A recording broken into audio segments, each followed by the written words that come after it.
बिस्मिल्लाहिर्रहमानिर्रहीम। आज तक के मुअज़्ज़ज़ नाज़रीन अस्सलाम वालेकुम। अब किस नंबर 15 मुलाहिज़ा फरमाएं। मेरी समझ में नहीं आता सिकंदर, हादसे के मुमकिन असबाब तो बहुत सी हो सकते हैं। मसलन गाड़ी तेज रफ्तारी के बायस बेकाबू हो जाए, आगे का कोई टायर ब्रेस्ट हो जाए, टायर राड खुल जाए, एक्सेल टूट जाए। जब किसी ने हादसे के सबब का तयन किया ही नहीं था तो चिराग दी ने कैसे कह दिया कि ब्रेक फेल हो गए थे, और उसके ज़हन में ये बात भी थी जिसका उसे पूरा यकीन था कि हादसा क्यों हुआ, और गैर शऊरी तौर पर उसने मेरे सामने ये बात कह दी। मैंने डैडी से जिक्र किया, उन्होंने कहा अब इससे क्या फर्क पड़ता है, हादसे का असल सबब क्या था, जो होना था हो गया, और मौत ऐसी बहाने ढूंढती है। शोफर जो बदबख्त नहीं खुशकिस्मत था, बरतरफी के बाद किसी और का मुलाजिम हो गया था। मुझे उसका पता ही ना मिला और मैं कुछ तफ्तीश करने वालों ने कत्ल के इम्कान को मद्देनजर रखा ही ना था। चुनाचे लाशों की तदफीन हो गई। गाड़ी का मलबा इंश्योरेंस कंपनी वाले उठा के ले गए और उसके पुर्जे कबाड़ी ले गए कि जरूरी रस्मी कार्रवाई के बाद खत्म हो गया। ये बात जो अब तक मोहसिन के दिल में कांटे की खलिश की तरह मौजूद थी, आज अचानक उसकी जबान पर आ गई थी, और अब मैं भी इस हादसे को एक नए जाविये से देख रहा था। चिरागदीन के खिलाफ नफरत का लावा मेरे दिल में भी पक रहा था, लेकिन मुझे इल्म ना था कि ऐसी नफरत के बबूल मोहसिन के वजूद की जमीन पर भी फैले जा रहे हैं। मेरी नजर में वो इसलिए मुजरिम था कि मेरे बाप की पीठ में सबसे पहले खंजर घोंपने का हाथ उसी का था, और उसका ये ठाट बाट उसी पैसे की बदौलत था जो मेरे बाप के एतमाद से नाजायज फायदा उठाते हुए चिरागदीन ने उसकी तिजोरी से चुराया था। वो कानून के सामने चोर साबित नहीं हो सका था, लेकिन उससे चिरागदीन के जुर्म की संगीनी खत्म नहीं हुई थी। मोहसिन की निगाह में वो उसकी बड़ी बहन का कातिल था जिसने उसकी जिंदगी के इवज 1 लाख रुपए वसूल कर लिए थे। कुदरत ने उसे बहुत बड़ी सजा दी थी, लेकिन दुनिया की नजर में वो बदस्तूर, मुअज़्ज़ज़ और मोतबर था। कातिल की निगाह में उतना ही बेगुनाह था जितने हम मगर हम समझते थे वो बदतरीन सजा का मुस्तहिक है। चिरागदीन के बारे में हमारी जज्बाती कैफियत एक जैसी थी। हम दोनों को उसके लबों से खार एतराफ जुर्म सुनना था और फिर वो हिसाब बेबाक करना था जो किसी किताब में ना था। मोहसिन, मैंने कहा, अभी जो मैं चिरागदीन से मिलूंगा जैसे मुझे उससे कोई गिला नहीं है, मुझे उसकी गुआही दरकार है, और अय्यार आदमी के खिलाफ मौत से खरबा अय्यार ही का हो सकता है। अगर मैंने खुलकर उसे अदावत का इजहार किया तो वो मेरे दुश्मनों में शामिल हो जाएगा। अभी उसको मेरी जात से किसी किस्म का खतरा महसूस नहीं होना चाहिए। मैं उससे मिलूंगा तो ये जासर दूंगा जैसे कुछ हुआ ही नहीं है, और ये महसूस कराऊंगा कि मैं बेवकूफ हूँ और हालात का तजिया करके किसी नतीजे पर पहुंचने की सलाहियत ही नहीं रखता। अपने आइजाना लहजे और मस्कीन सूरत से मैं उसे अपने बेजरर होने का पूरा यकीन दिला दूंगा तो वो बहुत सी बातें बता देगा जो उसके नुक्ते नजर से गैर अहम होंगी। वो अतल इम्कान मेरी मदद से भी गुरेज नहीं करेगा, लेकिन वो भी तक गया तो मुझसे बात तक करने का रवादार ना होगा और उल्टा मुझे फंसा देगा। जो शख्स पहले मुल्जिम हो, गुनाहगार हो, उस पर कौन पत्थर नहीं उठा सकता। मुनासिब वक्त पर हम उससे एक साथ मिलेंगे और वो हकीकत का एतराफ खुद करेगा। अब पोस्टमैन के आने का वक्त हो रहा है। मैं चिरागदीन को बातों में लगाता हूँ, कोशिश करूंगा मोहब्बत खान को भी उलझाए रखूं। तो खत लेने में कामयाब हो जाए तो इंतजार मत करना। मैंने अपनी पतलून की जेब में से लाख रूम की रसीद निकालकर उसे दे दी। वो दोनों सूटकेस लेकर राबिया के घर पहुंच जाता। मैं फारिग होके सीधा वहीं आऊंगा। शाम को रिहाइश का इंतजाम ना हुआ तो एक दिन एम्बेसडर होटल में हो और सही, मगर शाम को SSP जामन रिजवी से मिलकर दोनों बातें कर लेंगे, रिवाल्वर के लाइसेंस की भी और रिहाइश के मसले की भी। वो असर और रसूख वाले आदमी हैं, कुछ न कुछ कर देंगे। जब मैं पूरे एतमाद से मार्च करता हुआ सीसी डैन की नेम प्लेट वाली कोठी पर पहुंचा तो म्यूजिकल कॉल बेल के जवाब में खुद मोहब्बत खान दरवाजा खोलने आया। आओ, उसे बड़े अखलाक से कहा, तुम उसी चिट्ठी के वास्ते आया है ना? अभी वो खाना खराब बाबू पोस्टमैन नहीं आया, मर्जी का बादशाह है, हो सकता है आ जाए, तुम बैठो। वो मुझे बरामदे में ले गया।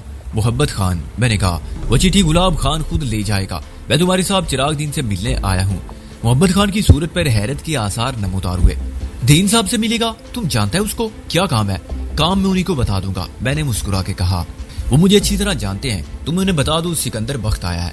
खूब कैसे बता दे, किसको बता दे? वो बोला, दीन साहब किधर है के बता दे, अभी रोटी का वासी आएगा तो बता देगा। अच्छा, मैंने सारी लाया, लंच के वक्फे में आएंगे वो। अच्छा, सलामत शाह से मिल लेता हूँ मैं, वो किचन में होगा ना? मोहब्बत खान ने सर पर हाथ मारा। किचन में खुमारा सलामत शाह का किसको पता है, गरीब जिंदा है कि मर गया, कितना रोज हो गया आज उसको। उसने उंगलियों पर गिन के हिसाब लगाया। दीन साहब ने उसका क्वार्टर में देखा। अच्छा, मैंने चूं कर कहा, क्वार्टर में तो ताला पड़ा हुआ था और चारपाई पर बैठ गया। हाँ, वो हमको बोला। अब ऊपर से देखा सब सामान मौजूद, दरवाजा खुला पड़ा है, होता तो सामने नजर आता। खू आदमी है, चूहे का बच्चा तो नहीं है। हम साहब को बोला, साहब पुलिस को बोलो उसे पता चला दे, इतना बड़ा शहर है, वरना गरीब लोग लारी के और वैगन के या कार के नीचे आके मरता है। गरीब खानसा माँ का लाश मुर्दा घर में पड़ा हो, लावारिस, हम इधर कब तक इंतजार करेगा? मोहब्बत खान अपनी रूह में बोलता चला गया। दीन साहब ने कहा, आज पर्चा कटाएगा। मैंने महसूस किया जैसे ये जरूरत से ज्यादा अक्लमंद बनने की कोशिश का नतीजा है कि मैं खुद चल के खतरे के इस हिसार में दाखिल हो गया हूँ और पुलिस किसी भी लम्हे पहुंच सकती है। अगर चिरागदीन ने फोन किया होगा तब भी वो क्वार्टर को एक नजर देखने जरूर आएंगे और अंदर कदम रखते ही ताफून खुद सलामत शाह की लाश का पता देगा। आने वाले उसी थाने के लोग होंगे जो मुझे पहचानते हैं और फिर वो मुझे ले जाएंगे शुबे में ना सही ऐनी गवाह बना के। मेरा बयान लेने के लिए वो सवालों से मेरी जिंदगी आजाद कर देंगे। तुम वहाँ क्या लेने गए थे? एयरपोर्ट से तुम सीधे सलामत शाह के पास पहुंचे थे। क्या सामान था तुम्हारे साथ? वो सामान अब कहाँ है? गिरफ्तारी के वक्त तो तुम्हारे पास सिर्फ एक ब्रीफ केस था। लाख रूम वाली बात नहीं चलेगी। उस पर मोहसिन रजा का नाम और आज ही की तारीख है। मैं इनकार भी नहीं कर सकता था कि लंदन से सिर्फ ब्रीफ केस लाया था। मोहसिन रजा तो बाद में आया था। सामान उसके पास कैसे पहुंचा? आज लाख रूम में सामान रखने का क्या मकसद था? अब तक ये सामान कहाँ था? जिस संदूक में लाश है वो तुम्हारे वालिद की मलकियत था। उसमें क्या सामान था? तुमने देखा नहीं था? संदूक मुकफ्फल था तो चाबियों के बारे में तो शायद मैं थाने में भी बात की थी। मोहब्बत खान बता देगा कि मैं एक रोज पहले भी गुलाब खान के नाम एक शख्स के साथ सलामत शाह के क्वार्टर की तरफ गया था। गुलाब खान बाद में मोहसिन रजा साबित होगा तो उस झूठ का हम क्या जवाब पेश करेंगे? मेरा ज़हन मऊफ होने लगा। सवालात मशीन गन से फायर होने वाली गोलियों से भी ज्यादा तेज रफ्तारी के साथ निकलते चले आ रहे थे और मेरे लिए दिली खौफ और इसराब की कैफियत को छुपाना मुश्किल हो रहा था। मुझे यूं लगता था कि चिरागदीन खुद पुलिस के साथ नमूदार होने वाला है। मैंने ऐसे वक्त में यहाँ की सख्त हमाकत की थी और अब बचत की एक ही सूरत थी कि मैं भाग जाऊं और बाद में हर बात से साफ इनकार कर दूं। ना मैंने वालिद का छोड़ा हुआ संदूक देखा, ना सलामत शाह ने उसकी बात की और ना मैंने थाने में उसकी चाबियों का जिक्र किया, ना बाद में मैं यहाँ आया। मैं किसी गुलाब खान को नहीं जानता। मेरा सामान उसी रोज मोहसिन ने सलामत शाह से लेकर होटल में रख लिया था। आज कमरा खाली करना था इसलिए लाख रूम में आर्जी तौर पर रखवाया था। खाना खराब अभी तक नहीं आया। चौकीदार ने दाढ़ में नस्वार दबा के कहा कि कौन? मैं चौंक पड़ा लेकिन मोहब्बत खान ने मुझे चौंकते नहीं देखा। वो नस्वार की डिबिया के आईने में खुद को देख रहा था। वो बाबू, मोहब्बत खान ने नस्वार की डिबिया वास्केट में रख के कहा, अब नहीं आएगा तुम्हारा चिट्ठी। मेरा नहीं खान, वो गुलाब खान का चिट्ठी है। मुझे उससे क्या? मैंने कहा मैं अब चलता हूँ। इससे पहले कि मोहब्बत खान मेरी बात पर तबसरा करता, कार का हरन बजा और मेरा दिल उछल कर हल्क में आ गया दीन साहब। मोहब्बत खान दरवाजा खोलने लपका। जब कार में वो अकेला अंदर आया तो मेरी जान में जान आई।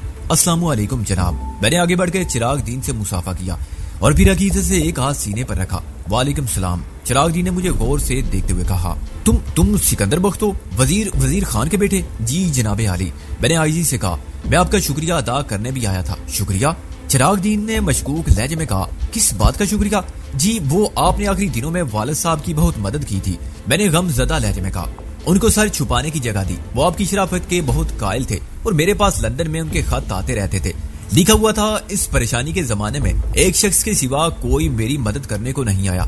दोस्तों ने भी नजरें चुरा ली मगर वो शख्स जिसको हमेशा मैंने गलत समझा मेरा सहारा बना। चिरागदीन के लिए ये सब बातें नाकाबिले यकीन थी मगर वो मेरी सूरत और मेरे लहजे से किसी शक में मुबतला नहीं हो सकता था कि ये सब अदाकारी है, कि मैं तंज और तमस्कुर से ऐसी गुफ्तगू कर रहा हूँ। वो सख्त तजब्जुब का शिकार था। परेशानी तो बहुत उठाई उन्होंने। वो कुछ देर बाद बोला, तुम्हें और क्या लिखा था अपनी परेशानी के बारे में? यही के कारोबार चौपट हो गया और घर के अलावा एक एक चीज कर्ज ख्वाहों की नजर हो गई। तन के कपड़े की सिवा कुछ नहीं बचा। ऊपर से बीमारी ने आ लिया है। एक पुराने नमकख्वार ने 2 वक्त की रोटी और सर छुपाने का सहारा दे दिया है और अब मुझे मालूम हुआ है कि जिसे मैं कोयला समझ रहा था वो तो हीरा था और जिनको हीरे की तरह अजीज मैंने रखा हुआ था पत्थर निकले थे। मैंने बेहद दुखी लहजे में कहा, उन्होंने लिखा था, बेटा मेरा अब कोई भरोसा नहीं है। मैं तुम्हारी अखराजात कहाँ से पूरे करूंगा? जितना जेवर था तुम्हारी माँ का सब बेच के पैसा हमेशा तुम्हें भेजा, लेकिन अब कोई सूरत नहीं रही है। तुम वापस आ जाओ। मैंने वापसी में कुछ देर की थी। क्या खबर थी? मैंने फुस-फुस करके खुश्क आंखें साफ की। अच्छा। चिरागदीन ने मेरे कंधे पर हाथ रखकर थपकी दी। सब्र करो, खुदा को यही मंजूर था। आओ। वो पूरी तरह मुतमईन हो गया था कि मुझे यहाँ के हालात की रत्ती भर भी खबर नहीं और मेरे वालिद ने उमदन मुझे कुछ नहीं बताया था, न अपने बारे में और न उसने चिरागदीन के बारे में, जो गबन करके नौकर से आका बन गया था। वो समझता रहा था कि वजीर खान ने अपना दुख अपनी जात तक महदूद रखा और अपने बेटे को मसाइब के असल असबाब और जिंदगी के आखिरी पूरा शोब दौर की तफसीलात से आगाह नहीं किया ताकि बेटा फिक्रमंदी से महफूज रहे। उसे मेरी और सलामत शाह की गुफ्तगू का या मेरी बीर शराफत अली से आखिरी मुलाकात में होने वाली बातों का कैसे इल्म हो सकता था? वो मैंने अखबार देखा था। उसे मुझे ड्राइंग रूम में ले जाकर कहा, तुम पर कोई मुकदमा वगैरह कायम हो गया है मीर शराफत अली के कत्ल का, और तुमने कहा है कि मीर शराफत अली ने तुम्हारे वालिद को ब्लैकमेल किया था और ये कि उनकी मौत भी कुदरती नहीं थी। ये क्या चक्कर है? मैं क्या अर्ज करूं जनाबे आली, मैंने अमको की तरह कहा। मुझे लोगों ने फंसा दिया, मालूम नहीं किसको मुझसे क्या दुश्मनी थी। जब मैं लंदन से रवाना होने वाला था तो एक शख्स मुझसे मिलने आया। सूरज से भला मानस लगता था, शेरवानी और तुर्की टोपी लगा के आया था। फिर भी बेलिहाज लोग उसके हुलिये पर खंसने लगे। उसने कसम खा के मुझसे कहा कि मीर शराफत अली ने मेरे वालिद को ब्लैकमेल कर से उनसे सब कुछ छीन लिया है। तुमने उसे पूछा नहीं कि मीर शराफत अली ने कैसे ब्लैकमेल किया? कोई वजह तो होगी। मैंने पूछा था जनाब, मगर उसने कहा वजह तो मुझे नहीं मालूम। मैंने कहा वो यहाँ थाने में भी मुझसे मिलने आया था और उसी ने कहा था कि तुम्हारे वालिद को कत्ल किया गया है। उसने कसम खा के कहा था कि ये बात झूठ नहीं है और उस शख्स के कहने पर तुमने अदालत में बयान दे दिया। चिरागदीन ने मुझे अफसोस से देखा। और मैं क्या करता, मुझ पर कत्ल का झूठा इल्जाम जो लगा दिया गया है। मैंने कहा। उसने कसम खा के एक बात कही थी, मैंने वही बात कह दी। ला हौला वला कुव्वता इल्ला बिल्लाह। तुम तो अकल से बिल्कुल पैदल हो यार। चिरागदीन बोला, अगर ऐसी बात होती तो वालिद तुम्हें ना लिखते। तुमने खुद अपने पांव पर कुल्हाड़ी मारी है, कत्ल की एक वजह फराम कर दी है। कसम क्या चीज होती है और कत्ल का क्या सवाल? तुम्हारे वालिद बीमार थे, मैं खुद गवाह हूं इस बात का कि उनकी मौत बीमारी का नतीजा थी। उम्र कौन सी कम थी उनकी। जब मेरे पास आए तो उसकी हालत तबाह थी। मैं जानता था एक जमाने में वो मुझसे कितने बदगुमान थे। शायद तुम्हें इल्म नहीं कि बदख्वाहों की बातों में आके उन्होंने मुझ पर कितना संगीन इल्जाम आयद किया, मगर अब उसका क्या जिक्र। मैंने उनका नमक खाया था, सब ने उनका साथ छोड़ दिया था, लेकिन मेरे जमीर ने गवारा ना किया। ये तो वक्त का इनकलाब है। इज्जत और जिल्लत तकदीर के खेल है। मैं उस शख्स को कैसे दुत्कार देता जो मेरे पास पनाह के लिए आया था। मैंने उनसे कहा कि ये घर हाजिर है, शौक से रहें, मगर वो खुददार आदमी थे और खैरात लेना कबूल ना करते। चुनाचे मजबूरन मैंने उनको घर में मामूली सा झाड़ पूंछ का काम दे दिया और उसके इवज वो मुझसे 1000 रुपया महाना कबूल करते रहे। मैंने दिली दिल में इस झूठ पर चिरागदीन को रकम से बड़ी गाली दी। इसके अलावा भी मुझसे जो बन पड़ा मैंने किया। दवा, इलाज, हमदर्दी, हौसला अफसाई, वो बोलता चला गया, मगर उनकी हालत दिन ब दिन बिगड़ती चली गई। सलामत शाह से छुपकर मैं उन्हें अपने साथ खाना खिलाता था। मजबूरी थी, दूसरे नौकर असल बात कहाँ जानते थे। वो इस सलूक की तवक्को रखते तो गलत होता था। मुझे साफ नजर आ रहा था कि उनके दिन पूरे हो चुके हैं। मैंने उन्हें मशवरा दिया कि अब बेटे को बुलवा लो, कुछ तो सहारा होगा। ये सब बकवास है कि उन्हें कत्ल किया गया। तुम कैसे साबित करोगे? लाश निकलवाओगे? तोबा करो यार तोबा, लाश की बेरुमती होती है। उनकी मगफिरत की दुआ करो। अचानक उसे कुछ ख्याल आया। मोहब्बत खान ने उसे सदा लगाई। मोहब्बत खान ने दरवाजे में से झांका। क्या है साहब जी? देखो वो गाड़ी में खाना रखा है, वो यहाँ हम दोनों के लिए निकाल लाओ। सलामत शाह का कुछ पता चला? नहीं साहब, आज हम उधर क्वार्टर का तरफ किया तो हमको बदबू आया। मोहब्बत खान ने कहा, खबर नहीं कोई कुत्ता बिल्ली मर गया है उधर को या क्वार्टर में से आता है। कल थाने से एक आदमी उसको बुलाने को आया था, बयान का वासे। अच्छा? चिरागदीन ने तशवीश में मुब्तला होके कहा, मुझे याद नहीं रहा। अब वापसी पर पहले पुलिस स्टेशन जाऊंगा। खुदा खैर करे कोई और मुसीबत नाजल ना हो जाए। और का लफ्ज ये जाहिर करता था कि मेरा लंदन से सीधा उसके पास आना पहली मुसीबत था। खाना खाते हुए मैंने बड़े धीमे लहजे में पूछा, आप तो वालिद मरहूम की तदफीन में शरीक हुए होंगे जनाब? मैं नहीं यार, वो कुछ और सोच रहा था, इसलिए मेरे सवाल पर चौंक पड़ा। बदकिस्मती से मैं मरी जा चुका था उसी रोज। मोहब्बत खान तो जनाजे में शामिल होगा? मैंने कहा, हाँ तुम क्यों पूछ रहे हो? उसने कहा, वो कुछ चौकन्ना हो गया। वो जनाबे आली अभी तक वालिद की कब्र पर हाजिर नहीं हो सका। कैसा बदबख्त बेटा हूँ जिसे बाप की कब्र का भी इल्म नहीं। सोचा था अगले रोज सलामत शाह के साथ चला जाऊंगा, मगर इसका मौका ही ना मिला। अब मौका मिला है तो सलामत शाह गायब है। मैंने कहा, हाँ। वो कुछ सोचते हुए बोला, ये बड़ी अजीब बात है। मोहब्बत खान ने मुझे और परेशानी में मुब्तला कर दिया है कि उधर से बदबू आ रही है। अभी मैं खुद जाके देखता हूँ, कहीं किसी ने उसे मार के अंदर डाल ना दिया हो। क्या जी? मैंने लरजती हुई आवाज में कहा और ये जाहिर किया कि लुकमा मेरे खल्क में फंस गया है। मैंने फौरन पानी के 2 घूंट लिए। ये क्या कह रहे हैं आप? ऐसा कैसे हो सकता है? तुम नहीं समझते यार, दुनिया में क्या नहीं हो सकता। वो झुंझला के बोला, मेरा ख्याल है मेरा अंदर जाना ठीक नहीं, पुलिस खुद देख लेगी। बड़ी गलती हुई मुझसे कि रिपोर्ट लिखवाने में देर की। खैर मैं अभी फोन करता हूँ। मैंने आखिरी लुकमा निकल के पानी पिया और खड़ा हो गया। आपका बहुत बहुत शुक्रिया जनाबे आली। मैंने दोनों हाथ आगे बढ़ा के उसका हाथ थामा और मुसाफे के बाद एक हाथ फिर सीने पर रखा। आप इजाजत दें तो मैं मोहब्बत खान को अपने साथ कब्रिस्तान ले जाऊं? अभी इसी वक्त? खैर ले जाओ। वो बोला, मगर देखो उससे कहना कि तुम्हें कब्र तक पहुंचा के फौरन लौट आए। मैं अब वापस नहीं जा रहा हूँ, हो सकता है पुलिस फौरन आ जाए। मैं वहां से जान बचा के निकला तो मेरी परेशानी बहुत कम हो गई थी। अब इस बात की इम्कानात पैदा हो चले थे कि चिरागदीन मेरे आने का पुलिस से जिक्र ही ना करे। उसके ख्याल के मुताबिक मैं उसका शुक्रिया अदा करने आया था और मोहब्बत खान को साथ ले जाने के लिए ताकि अपने वालिद की कब्र तक पहुंच सकूं। इस बात का सलामत शाह की लाश से मिलने से कोई ताल्लुक नहीं था और चिरागदीन या मोहब्बत खान में से किसी को यह ख्याल आ ही नहीं सकता था कि मुझे इस संदोनाक वाक़े की पहले से खबर थी। पुलिस के सामने ये कहना कि मैं उसे पूछता हुआ आया था कोई खतरे की बात नहीं थी।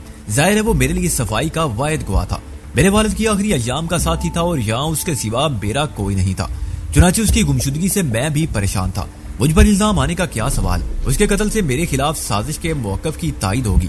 अभी मैं बरामदे ही में था कि टेलीफोन की घंटी बजने की आवाज आई और फिर चिराग दीन की कौन, सब इंस्पेक्टर रशमत खान, ये नाम सुनते ही मेरे कदम रुक गए। मैं बोल रहा हूँ, चिराग दीन ने कहा। हाँ, कल कोई आया था? नहीं, मैं मौजूद नहीं था, मुझे चौकीदार ने अभी अभी बताया है। अरे यार थानेदार साहब, ठीक है आपको बयान लेना है, मगर मैं उसे कहाँ से भेज दूं? हाँ, अभी तक उसका कोई पता नहीं है, मैं तो खुद रिपोर्ट लिखवाने के लिए आ रहा था। अच्छा किया आपने फोन कर लिया। मैं तेजी से आगे बढ़ा और मोहब्बत खान के पास जा पहुंचा, जो कार की गैर जरूरी सफाई से फारिग हुआ ही था।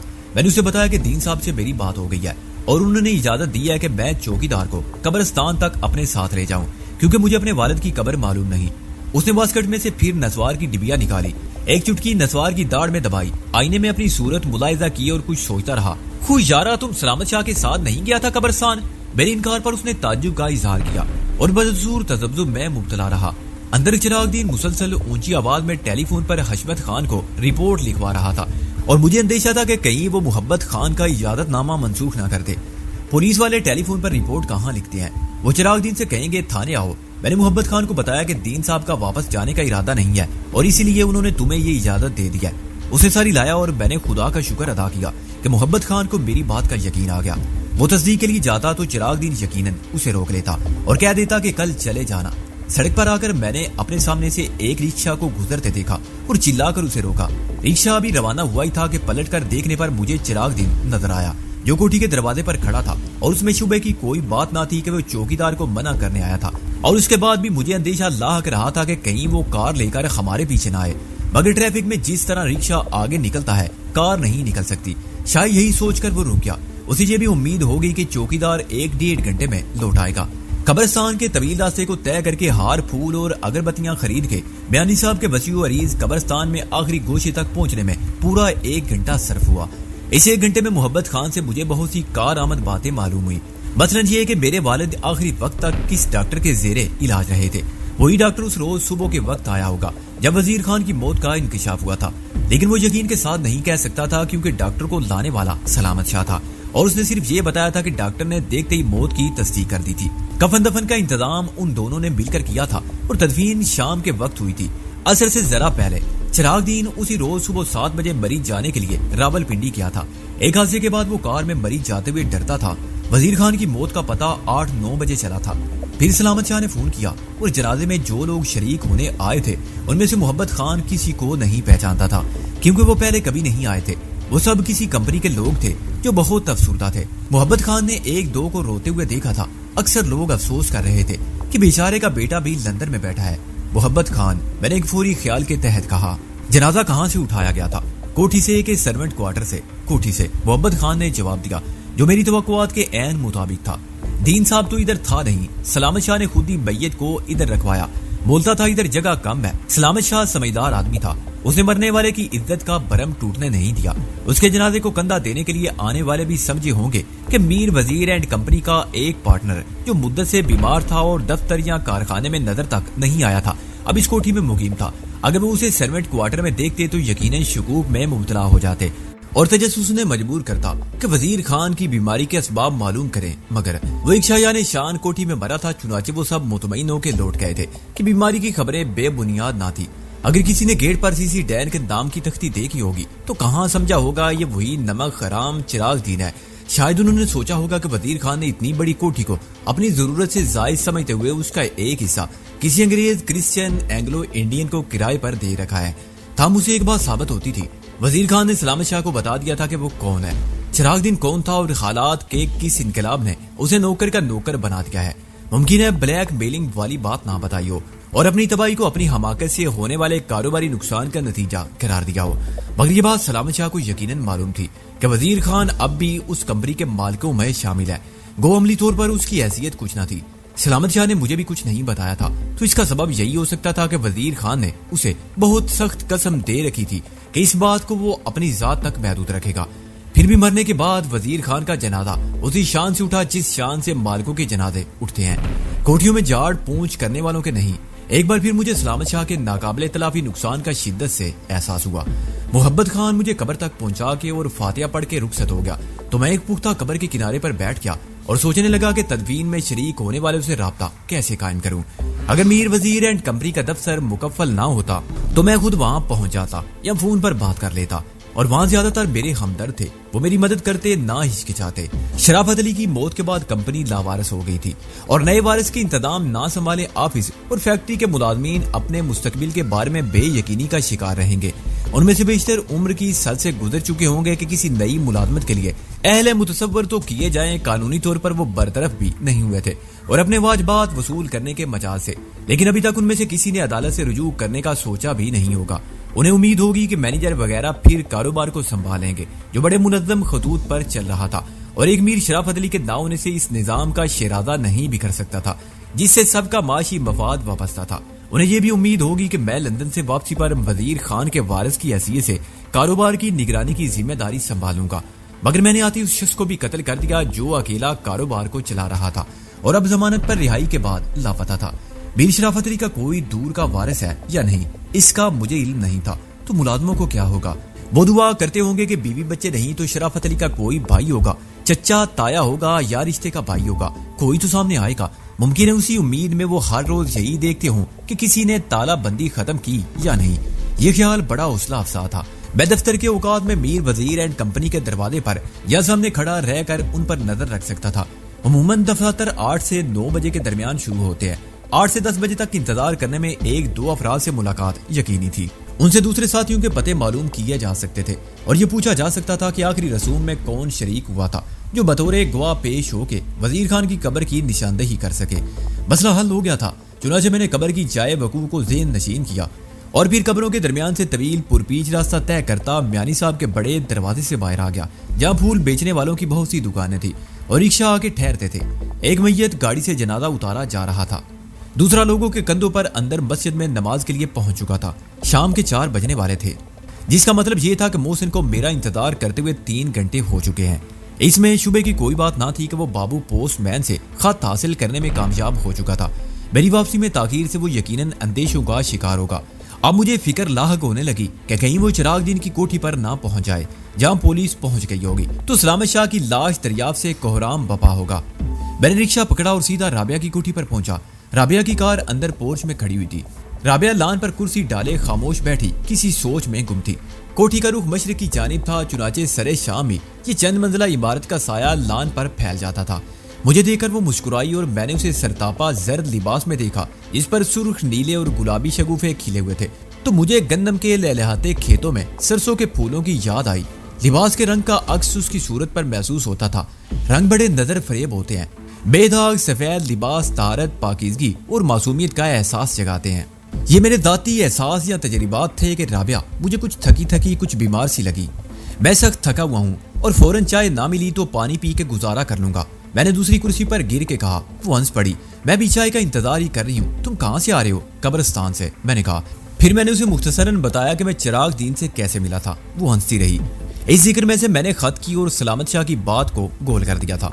मैंने ये भी बता दिया कि मैं जनाजे में शरीक होने वालों से कैसे राब्ता कायम करूंगा।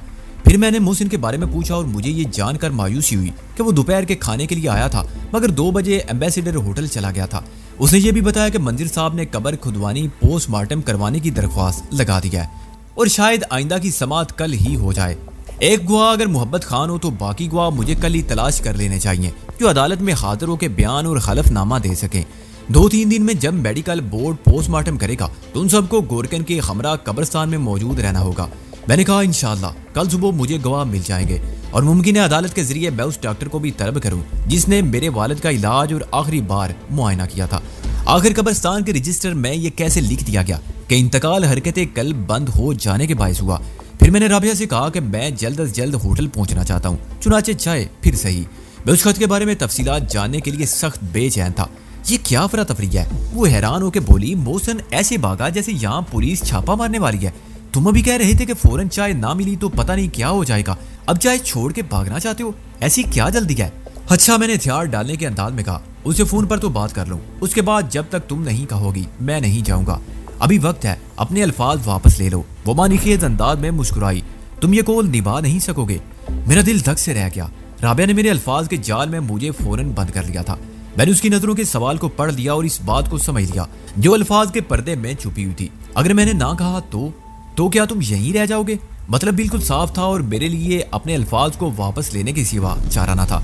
मेरा मतलब सिर्फ आज से था। मैंने बुखला कर कहा और खड़ा हो गया। वो हंसी, ज़हीन तो तुम शुरू से हो, बड़ी जल्दी फरार की राह निकाल दी है। अच्छा जल्दी से बात कराओ, बाबा चाय लाता ही होगा।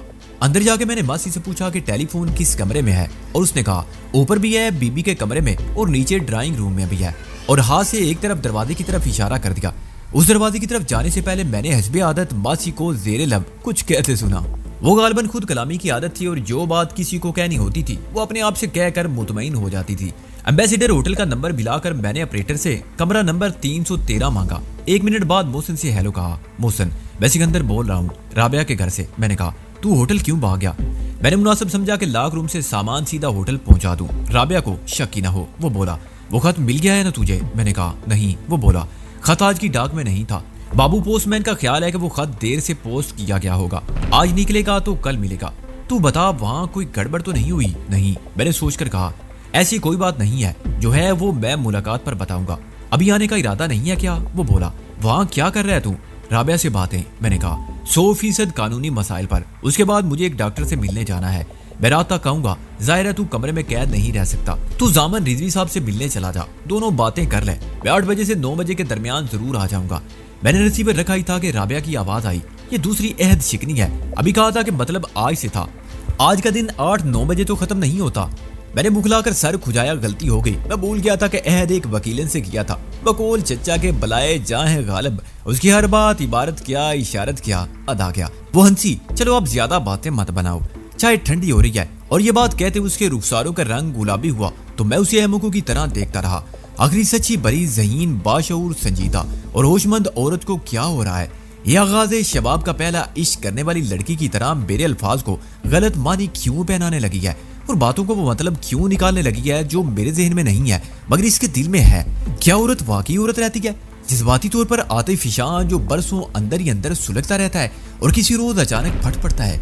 ज़हनी बर्तरी के तमाम बुलंद बांग दावों के बावजूद जज्बाती तौर पर बेहद कमजोर, दिल के मामलात में अकल को बालाए ताक रख देने वाली। उसके साथ वापस लान पर लौटते हुए मैंने सोचा अगर ऐसा है तो क्या गलत है? जिन्स तो एक हैवानी जज्बा है। आबरू रेजी के वाकयात की खबरें इस बात का सबूत है कि इस जज्बे की दरिंदगी से मगलूब और अक्ल होश से बेगाना हो जाने वाले वो सब कर गुजरते हैं जिस पर इंसानियत का सर शर्म से झुक जाए। मगर जिनसी तशद्दुद के वाकयात में औरत की जात कहाँ मुलव्वस होती है? उसे तो अपने जज्बात की सरकशी पर पूरा इख्तियार हासिल है मगर उसके बावजूद वो मजबूर भी है। फिर मैंने कहा मियाँ सिकंदर आजम, होश के नाखन लो, ये तुम क्या खुद को यूसुफ सानी और जबरदस्त लेडी किलर समझ रहे हो सकता है सब तुम्हारी अपनी अकल और नजर का फेर हो। भला राबिया तुम पर क्यों मरने लगी? उस पर मरने वाले क्या कम होंगे? तजदीद ताल्लुक को जुमा 8 दिन भी नहीं हुए, फिर मुझे ये खुशफहमी क्यों है कि वो बरसों से मेरे इंतजार में थी। मैं जिसे प्यार का अंदाज समझ बैठा हूँ, ये तबस्सुम, ये तकल्लुम तेरी आदत ही ना हो। इन दलाइल के बगैर मेरी अकल जो घास चरने चली गई थी लौट आई। मैंने राबिया से कहा तुम्हारी अम्मी नजर नहीं आ रही हैं, उनको कभी कभी डिप्रेशन का दौरा पड़ता है। वो बोली कुनूतियत, मायूसी, बेजारी और मुकम्मल अदम दिलचस्पी, ये सब कैफियत मिलकर भी एक लफ्ज का मुतबादल फराम नहीं करती। डिप्रेशन कब से है ये शिकायत? मैंने रस्मन पूछा। इसकी वजूहात तो सिर्फ नफ्सियाती होती हैं। हाँ, वो नफ्सियाती वजह मैं हूँ, वो बोली, और ये शिकायत उन्हें उस वक्त से है। खैर छोड़ो। उसने चाय की प्याली मेरी तरफ बढ़ाई। पूरी बात करते हुए तुम किससे डरती हो? मैंने उसे गौर से देख कर कहा मुझसे या अपने आप से? आखिर इनके मर्ज की वजह तुम क्यों हो? इसलिए कि बा मुहावरा उर्दू के मुताबिक अभी तक मेरे हाथ पीले नहीं हुए हैं। वो सपाट लहजे में बोली अगर मर्ज ये है तो इलाज क्या है? मैंने कहा तुम्हें अच्छी तरह मालूम है, कसूर फिर किसका है? हाँ, गौरतलब बात यह है कि कसूर फिर किसका है? वो तलखी से बोली ये सवाल अक्सर अदालत में उठाया जाता है। अदालत में हर किस्म के केस आते हैं, अगवा, आबरू रेजी के भी, और उन सब की पैरवी करते हुए मैं सिर्फ वकील रह जाती हूँ। बड़ी बेशर्मी से मैं अपने मुवक्किल का दिफा करती हूँ और मेरे दलाइल सुनकर मर्द दांतों तले उंगली दबा लेते हैं और बड़ी बेहयाई से सुनते हैं और एक दोस्त दूसरे को फैश इशारे करते हैं। लेकिन डॉक्टर और वकील का पेशा ही ऐसा है कि हकाइक को बेलिबास करके तलाश करना पड़ता है और दूसरों को भी दिखाना पड़ता है। तुमने जो सवाल किया है उसमें अपनी मुवक्किल मैं खुद हूँ और अपना केस तुम्हारी अदालत में एक वकील की तरह पेश करूँ तो मुझे कहना होगा कि हुजूरे वाला, मैं एक बहुत फर्मा बरदार, नेक और मशरकी माहौल की परवरदा लड़की थी जिसकी शादी मेरे वालिदैन ने रवायती तौर पर मुझसे पूछे बगैर तय कर दी थी और मैंने उनके फैसले को बिला चूं और चिराग कबूल किया था। हालांकि उस वक्त मैं भी वकील थी, मगर हकीकत ये है कि मैंने अपने होने वाले शोर को देखा तक ना था। मंगनी के 1 साल बाद मेरा निकाह हुआ, फिर दूसरा साल गुजर गया, फिर तीसरा, फिर चौथा, मगर रुखसती की नौबत ना आई। 5वें साल में उसने मुझे तलाक दे दी। मैं भूंचका रह गया। क्यों? उसका दिमाग खराब था क्या? नहीं माई लॉर्ड, वो बहुत ज़हीन CSP ऑफिसर था। उसने बाद में बहुत तरक्की की। उसका दिमाग खराब कैसे हो सकता था? वो उसी सपाट और तेज लहजे में बोलती चली गई। उसके अंदाज के मुतअद्दिद असबाब हो सकते हैं। उसे ये शादी यानी मेरी मौकला पसंद ना थी।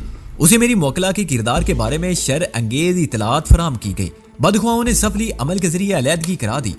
मुद्दा अलई किसी और से अकद करने का ख्वाहिशमंद था, लेकिन उनमें से एक वजह सही होगी। मैंने कहा, सही वजह है जनाबे वाला के मुद्दा अलई शादी के काबिल ही नहीं था। उसने खला में घूरते हुए कहा, क्योंकि ता इतला सानी उसने अकदे सानी भी नहीं किया है।